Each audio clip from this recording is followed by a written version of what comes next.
kepada anak ini setelah menikah, dia marah, ngomongnya pun ya seperti itu. Akan terbawa punya sejarah hidup.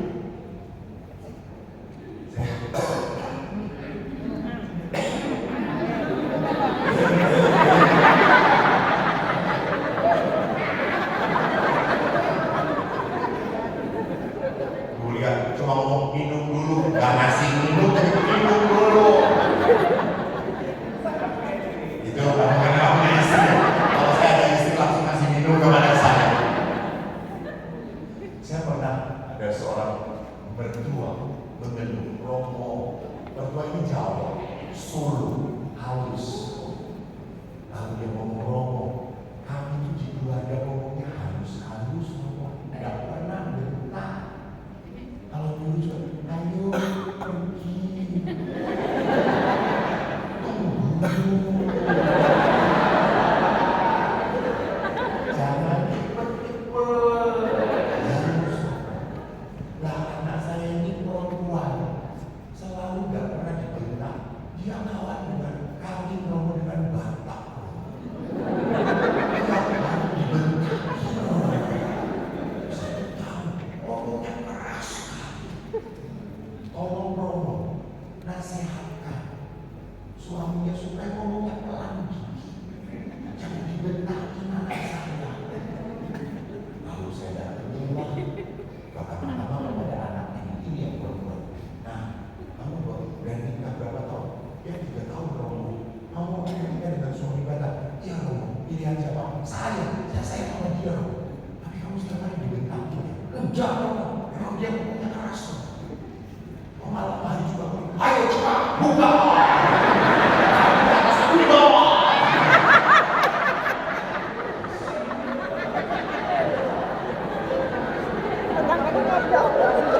Apa itu? Buka kitab suci.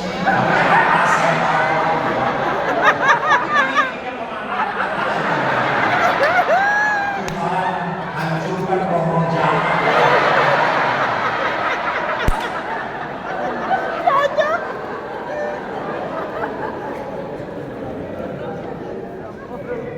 Jadi ya ini apa? Kebiasaan sejarah hidup.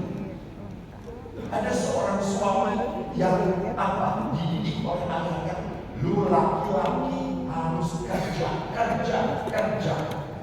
Jangan sampai istri anakmu kelaparan dan kekurangan. Kerja, papa juga kerja. Memang dia lihat papanya kerja terus sampai berhasil, betul, kerja keras. Dia nikah dengan seorang perempuan dari keluarga yang sederhana, yang selalu kumpul, bahagia, tenang, nyaman. Menikah dengan laki-laki ini, dia sedih. Memang dia punya segala-galanya. Dia sudah punya anak, tetapi suaminya tidak punya waktu main bersama anak-anak dan dia. Romo, suami saya kerja terus. Dia tidak punya waktu untuk kamu. Saya sudah berkata, cukup. Kita sudah punya mobil 2, rumah kita sudah punya sendiri, kita punya pembantu, sudah cukup. Enggak, saya harus kerja. Papa saya ngajarin begitu. Mengerti maksud saya? Ini ada sejarah yang kita harus mengerti. Kenapa suami saya kok kayak gitu? Kenapa istri saya kok kayak gitu? Pasti ada latar belakangnya. Yang mencetak dia. Maka di situ perlu didiskusikan, perlu dibicarakan supaya saling mengerti dan tanggung jawab masing-masing. Jadi memang kita harus belajar bicara. Ingat, love without communication is faith. Cinta tanpa komunikasi adalah bohong. Orang mencinta itu pasti bicara, pasti ngomong. Lihat pada saat pacaran, banyak ngomong tak? Tapi setelah menikah, banyak diam. Karena beberapa suami juga berkata, Bapak, waktu pacaran katanya suka ngobrol. Kenapa setelah menikah tidak banyak ngobrol? Romo, bukan saya tidak banyak ngobrol, saya tidak diberi kesempatan berbicara. Istri saya bicara terus, saya mendengarkan terus. Jadi kita harus sadar bahwa ada tapal batas. Supaya apa? Supaya tidak berdua. Supaya tidak bercabang cinta itu. Maka perkawinan menuntut hidup dengan cara baru. Hidup bersama harus ditata, diatur, disepakati. Demi apa? Kesejahteraan dan kebaikan bersama. Itu. Jadi memang perkawinan itu bukan gampang, bukan. Harus ada hal-hal yang dibicarakan. Kami, Pastor Ondo Salib Suci, punya regula, aturan hidup.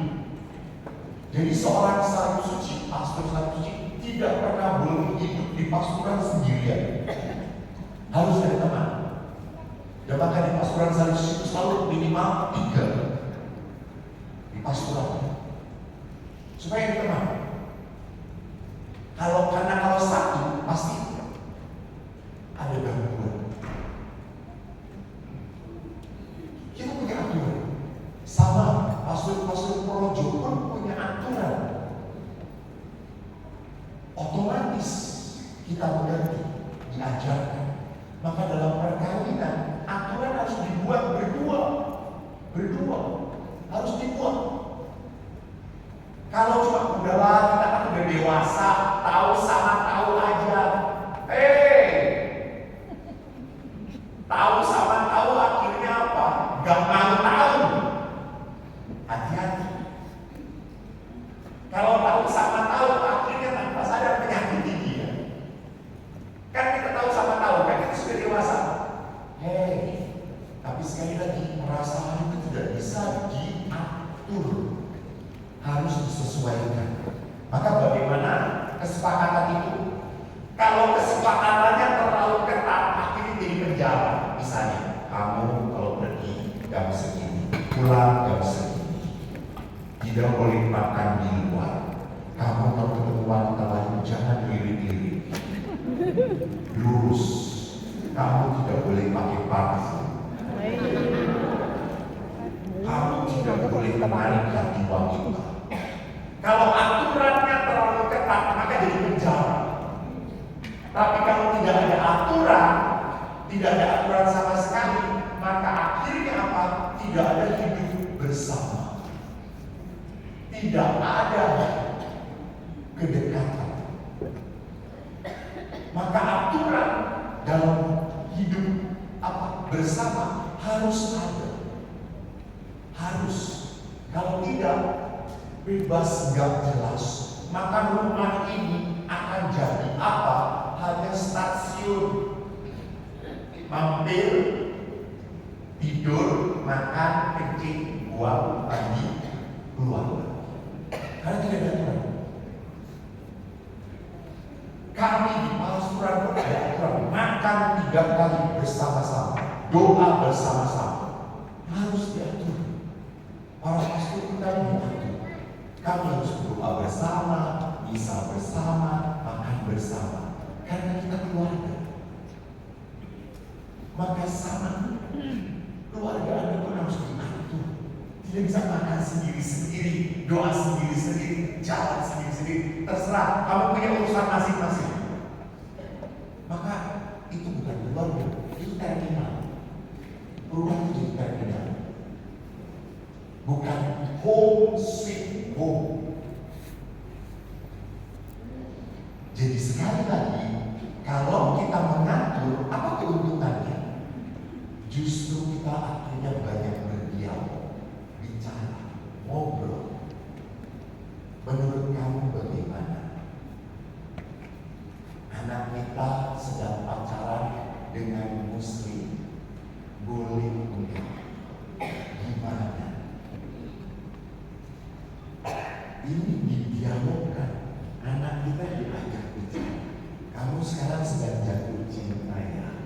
dengan yang muslim. Kamu oleh mama dididik sejak kecil Katolik.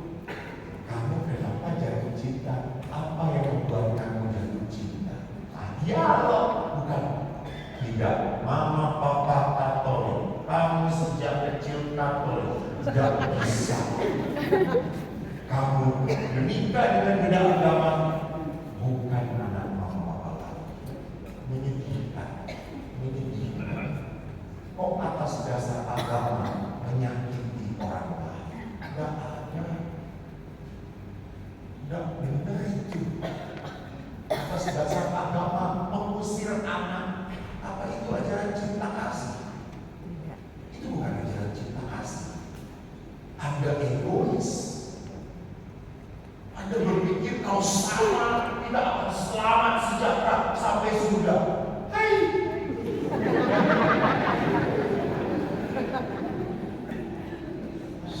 Sudah menolak anak Anda saja itu sudah dosa, sudah gak benar. Terima. Adik saya nomor 4 menikah dengan Muslim. Adik saya nomor 3 menikah dengan Kristen Jawa.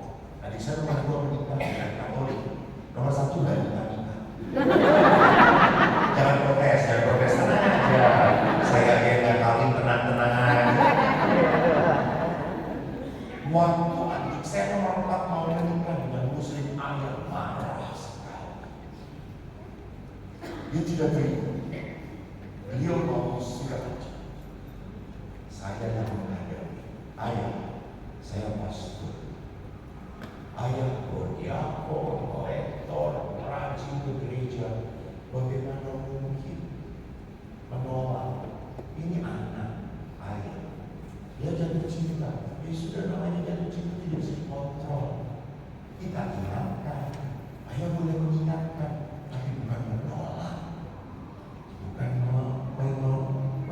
menyuruh dia pergi. Tidak bisa. Kita adalah pengikut Yesus. Kita punya cinta. Akhirnya ayah bertobat, saudara-saudara, oleh anaknya. Dia sudah, saya terima, sudah berjalan. Memang akhirnya perjalanannya tidak seperti yang diharapkan. Tapi lihat di sini, justru kita harus berdialog, berbicara bersama-sama. Semakin mengerti apa yang diharapkan pasangan.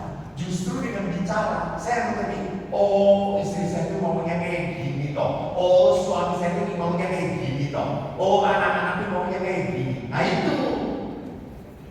Pada saat kita tahu maunya suami, pada saat kita tahu maunya istri, di situ ada cinta kasih.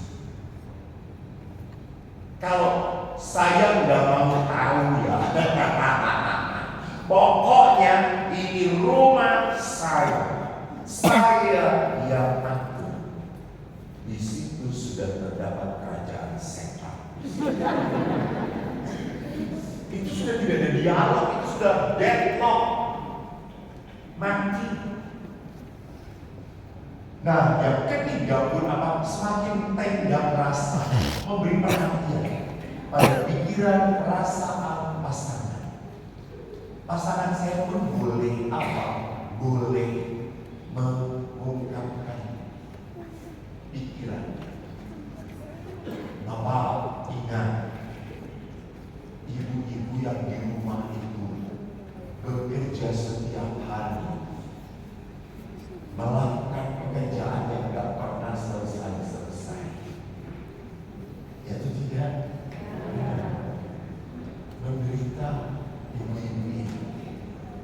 Saya kemarin waktu acara di 200 ibu-ibu, 400 ibu-ibu rekoleksi. Ibu-ibu itu senang pulang rekoleksi. Yes, kami diberkati Tuhan loh. Kami sukacita. Ibu-ibu seperti langsung ada lingkaran. Seperti orang kudus. Habis rekoleksi dengan rohnya. Lalu saya ingatkan, Bu, ingat ya, pulang cucian banyak. Itu lingkaran langsung patah dia. Jadi tanduk. Iya, betul.